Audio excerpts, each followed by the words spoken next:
Hello and welcome tankers to the World of Tanks with PR154, where it is our mission to showcase ordinary tankers doing extraordinary things.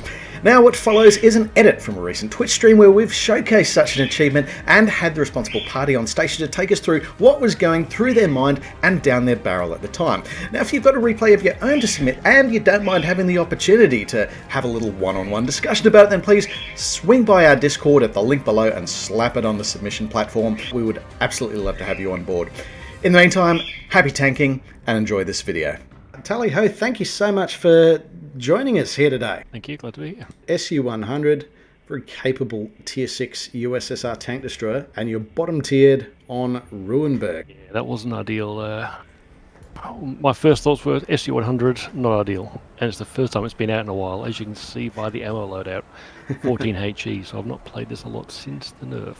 Yes, I've definitely been making a habit of unloading a lot more high explosive shells from the tank. We can see you got the Binox. What else are you loading this vehicle up with? Good question. It'd be vents and rammer. Okay, quite reasonable choices for a Soviet tank destroyer. The thing that really frustrated me about some of these vehicles was the view range. They're absolutely terrible at spotting for themselves, I found. Yeah, it's not too bad. I can't remember what the range on it is at the moment, but it's not the best crew either. It's only a 2.5 skill crew. Yeah.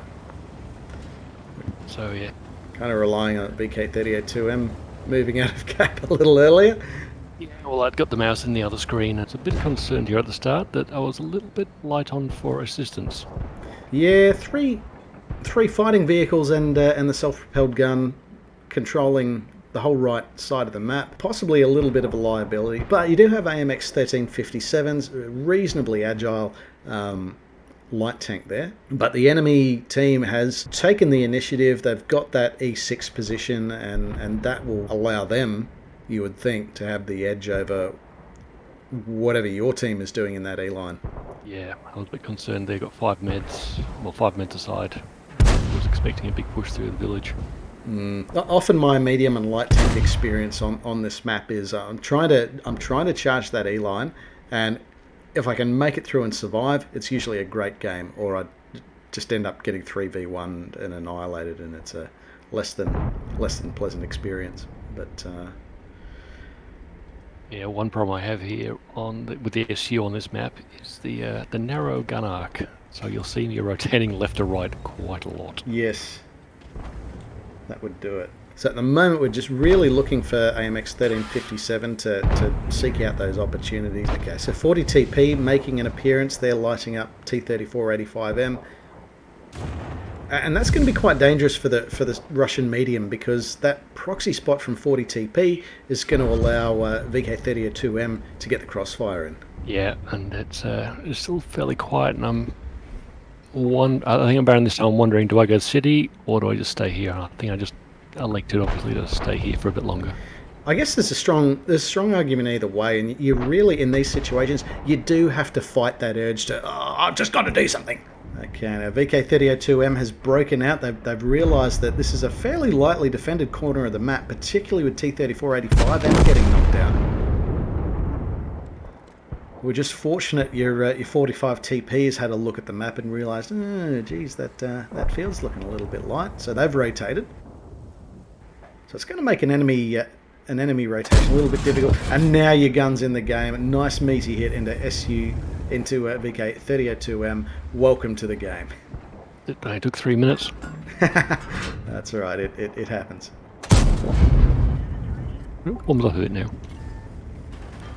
Okay, T-3485M makes a move, but ends up in a bit of a crossfire between yourself and 45 TP.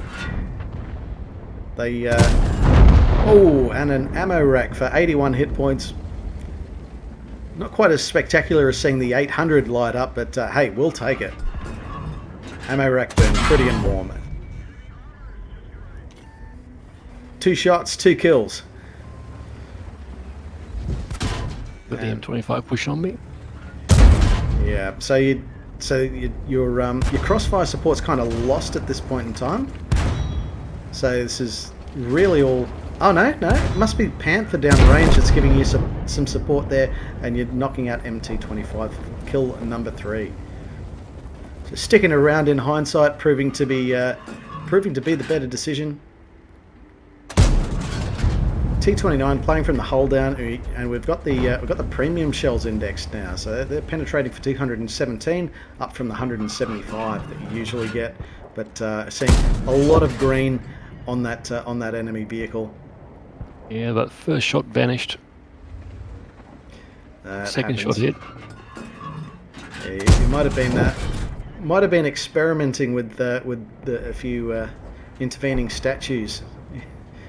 Yeah, potentially. But things starting to go your way. What looked like was going to be a fairly vacant field is now clearing out. At this point in time, the only unspotted enemy vehicle is the Granatenwerfer Panther. I think is that GW Panther. Yep. And at this point, I'm thinking we're pretty all right. We're up a fair few tanks. You're up on tanks. You know where the residual enemy tanks are. Now, at this point, I thought the Artie was somewhere down in the K6 area. So the AMX said he was going to go for it. So yeah. I was expecting to see it down there. Oh, very nice. One-shottable 40 TP hanging its ass out. So, of course, you are going to oblige them. Lucky bounce against VK3001P again. A lot of just juicy one-shottable targets. It's like you're playing War Thunder.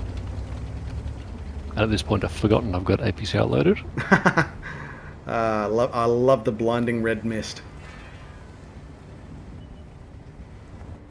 Oh, you can change down, but hey, if you're having too much fun, why not?